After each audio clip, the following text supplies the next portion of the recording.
الحمد لله رب السلام علیکم۔ العالمين صلاة والسلام على رسوله النبي الكريم وعلى آله وأصحابه أجمعين. الحمد لله الذي هدانا لهذا وما كنا لنهتدي لولا أن هدانا الله.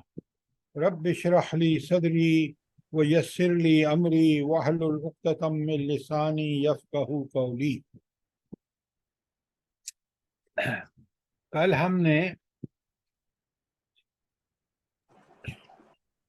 سورہ المائدہ کی آیت 90 سے شروع کیا تھا، اور میں اس کا خلاصہ بیان کر دیتا ہوں اور آپ بھی تاکہ ریفریش ہو جائیں اور ہم اگلے آنے والی آیات جو آج زیر مطالعہ ہیں ان کے ساتھ ان کو جوڑ لیں۔ سورہ انعام قرآن میں 6 نمبر پر ہے جو اس وقت چل رہی ہے۔ اچھا، تو سب سے پہلے آپ نے دیکھا کہ انبیاء کا ایک ذکر کر کے پہلے اور آیت 90 میں فرما دیا اولئک الذین ھدی اللہ، یہ ہیں وہ لوگ انبیاء علیہ السلام صلاۃ والسلام جو ہدایت پر ہیں، فبہداہ مقتدی، انہی کی ہدایت پر تم چلو۔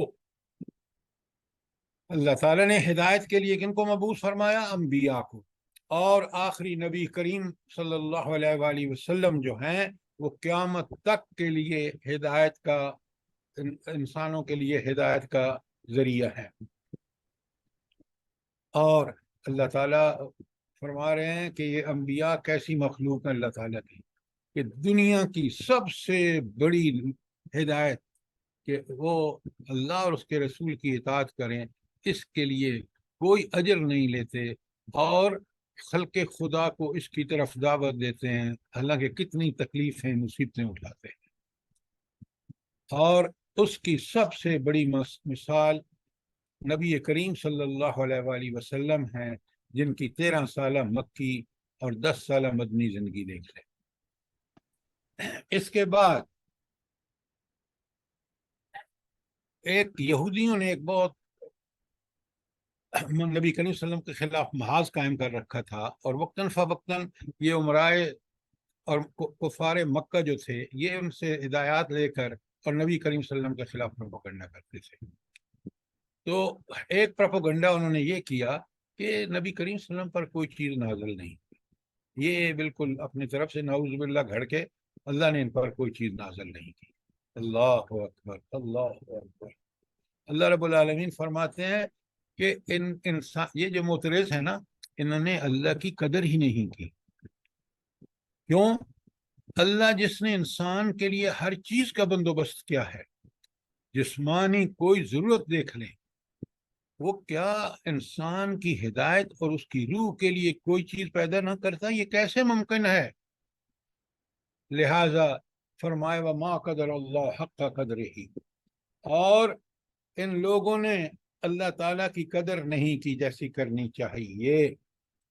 اور پھر جب انہوں نے یہ کہا کہ اللہ نے کچھ نازل نہیں کیا، یہودیوں کو جواب دیا، کہا کہ موسیٰ علیہ السلام پر کس نے نازل کیا؟ تورات۔ وہ تورات جس کو تم ورق کر کر کے دیکھتے ہو، اگر اس اللہ نے ہدایت کے لیے تورات نازل کی ہے تو آج بھی اسی اللہ نے کے ذمے ہے کہ وہ انسانوں کو ہدایت دے، اور اس نے ہدایت دینے کا پورا اہتمام کیا ہے۔ اور آخر میں فرما دیا کہ یہ لوگ جو اعتراض کر رہے ہیں، جنہوں نے اللہ کی یہ قدر نہیں پہچانی کہ وہ ہدایت، اور وہ ہدایت وہی نازل کرتا ہے، تو پھر اللہ اپنے نبی سے کہہ رہے ہیں ذرا چھوڑ دیں ان کو، اور وہ لوگ جو اس پر ایمان لائیں گے وہ اس کا حق ادا کریں گے، اور یہ تو آئیں گے نا میرے پاس، تو پھر ان کو پتہ لگ جائے گا۔ اس کے بعد 92 میں فرمایا اللہ تعالیٰ نے آیت 92 میں ھذا کتاب انزلناہ مبارک۔ کل میں نے اس پر بڑی تفصیلی گفتگو آپ سے کی ہے کہ قرآن مبارک کتاب ہے، برکتوں والی، لیکن شرائط کے ساتھ۔ آپ لکھ کے رکھ لیں، اگر ہم قرآن کو گھر میں لپیٹ لپاٹ کے رکھ لیں گے اور سمجھیں گے برکت ہوگی، اور نہ اس کو پڑھیں، نہ اس کو سمجھیں، نہ اس پہ عمل کریں، یہ قرآن قیامت کے دن، ایک تو یہ قرآن کے ساتھ مذاق ہے، بہت بڑا مذاق ہے کہ ایک کتاب اللہ تعالیٰ نے نازل کی ہدایت کے لیے برحق، اس کو ہم نے لپیٹ لپاٹ کے رکھ دیا، ہدایت اس سے لے ہی نہیں رہے۔ یہ ایک تو ہجر قرآن ہے، قرآن کو چھوڑ دینا، دوسرا یہ قرآن کے ساتھ مذاق ہے۔ تو اس قرآن کو خود اللہ نے کب بتایا کہ کب بابرکت ہے، یہ بات بہت اہم ہے۔ پہلی بات جو میں نے آپ کو آیت لکھائی تھی، آپ کے سامنے ہوگی، آیت سورہ انعام کی 155۔ سبحان اللہ، یہ تو ہمیں یاد ہونی چاہیے۔ ھذا کتاب انزلناہ مبارک، یہ ہے وہ کتاب جو برکت والی ہے، ہم نے نازل کی ہے۔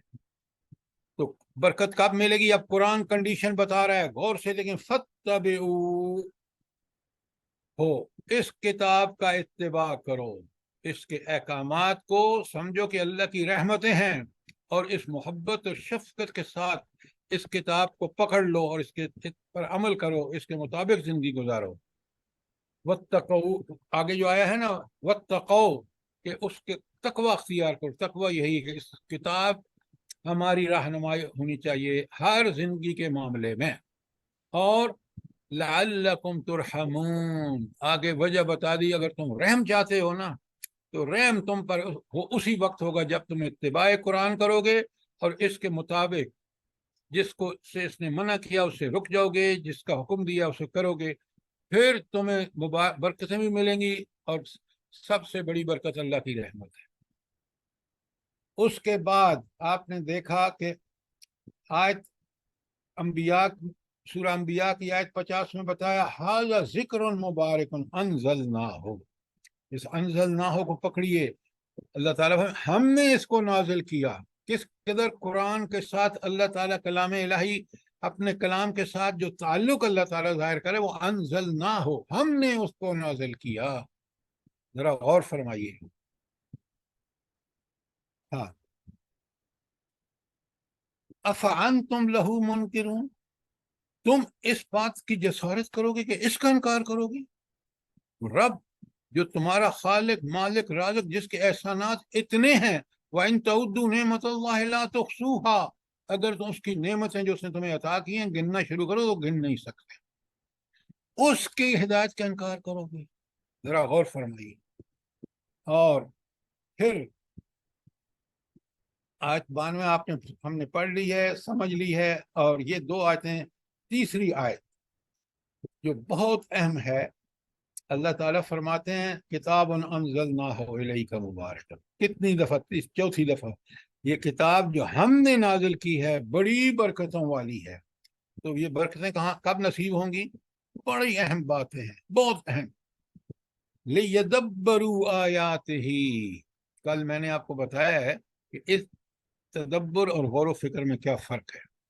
یہاں حکم ہوا ہے لیدبروا، اس کی آیات میں تدبر کرو، وَلِيَتَذَكَّرَ أُولُو الْأَلْبَابِ، اور عقل والے صرف وہی لوگ ہیں جو اس سے نصیحت حاصل کرتے ہیں، جو اس کی ہدایت کے مطابق زندگی گزارتے ہیں، وہ عقل مند ہیں۔ باقی سب بے وقوف اور جاہل ہیں۔ کیوں؟ ان کی بے وقوفی کہ اس کتاب کو انہوں نے نشانہ تضحیق سمجھا، اس کتاب کو چھوڑ دیا، اس کی وجہ سے دنیا اور آخرت دونوں میں خسارے۔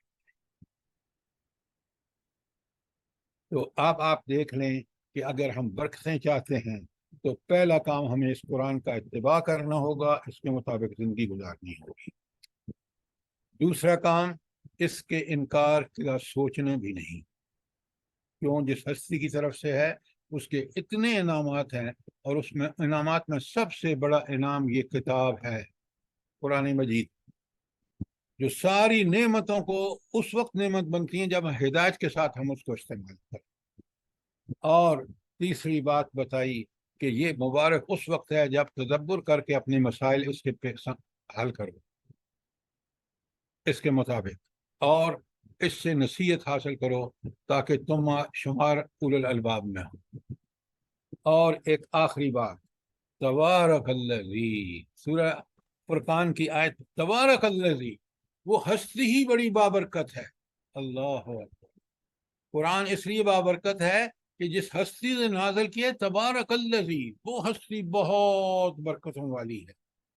نزل الفرقان، اس کی برکتوں میں سے ایک برکت کیا ہے؟ نزل الفرقان علی عبدہ، کہ اس نے اپنے بندے محمد الرسول اللہ صلی اللہ علیہ وآلہ وسلم پر وہ کتاب نازل فرمائی جو فرقان ہے، حق و باطل اب اس معیار اس کتاب سے ہوگا، جو اس کے مطابق ہے وہ حق ہے، جو اس کے مطابق نہیں وہ باطل ہے۔ اور پھر یہ کتاب کس لیے آئی؟ لِيَكُونَ لِلْعَالَمِينَ نَذِيرًا، تاکہ نبی جو ہیں یہ پوری دنیا کے لیے وارننگ دینے والے ہیں۔ وارننگ کس بات کی؟ بڑے غور سے سنیے۔ انذار کس بات کا؟ کہ یہ کتاب جو اب اللہ پاک تبارک و تعالیٰ نے نازل کی ہے، اس کی برکتیں سمیٹ لو، اور برکتیں وہ جو 5 کام میں نے آپ کے سامنے رکھے ہیں وہ کر لو، تو پھر تم دنیا کے اندر کامیاب اور آخرت میں جنت کے حقدار۔ اور وارننگ کس بات کی؟ اگر تم نے اس کے خلاف زندگی گزاری، اس کو نیگلیکٹ کیا، اس کو پش ڈالا، تو پھر تم یاد رکھو تمہیں دنیا کی ذلتوں اور آخرت میں جہنم سے کوئی بچا نہیں سکتا۔ تاریخ اس چیز پر گواہ ہے، آپ دیکھ لیں۔ اب یہ تھی آیت ہماری 92، لیکن 92 کا جو ہے وہ کچھ حصہ جو ہے وہ ہمارا رہ گیا تھا۔ وہ حصہ کون سا ہے؟ میں آپ کے سامنے رکھ رہا ہوں۔ الذین یؤمنون بالآخرہ، وہ لوگ جو آخرت پر ایمان رکھتے ہیں، یؤمنون بہ، وہی اس کتاب پر ایمان لائیں گے۔ اور ان کی خوبی کیا ہوگی؟ ایمان کا لانے کے بعد وہ کیا کریں گے؟ وَهُمْ عَلَىٰ صَلَاتِهِمْ يُحَافِظُونَ، ایمان لا کر اپنی نمازوں کی حفاظت کریں گے۔ بہت اہم باتیں ارشاد ہوئی ہیں، بڑے غور سے سنیے اور سمجھیے۔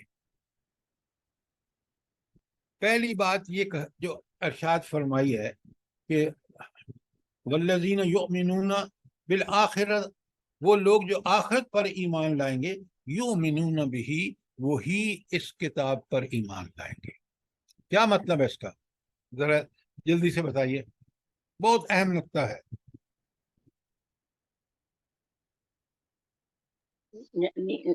یعنی سر اللہ کو مالک، خالق اور رازق سمجھ کر ایمان لائیں گے، قرآن و سنت پہ چلنے والے بن جائیں گے۔ السلام علیکم۔ آپ بات ٹھیک نہیں کر رہے جی۔ السلام علیکم۔ آخرت کا یقین ہوگا، جواب دہی کام ہے نا، احساس ہوگا تو تبھی تو ہم سب ایمان لا کے یہ کام کریں گے نا صحیح طریقے سے۔ جو تدبر کریں گے، غور و فکر کریں گے اور اس کی ہدایت پہ عمل کریں گے۔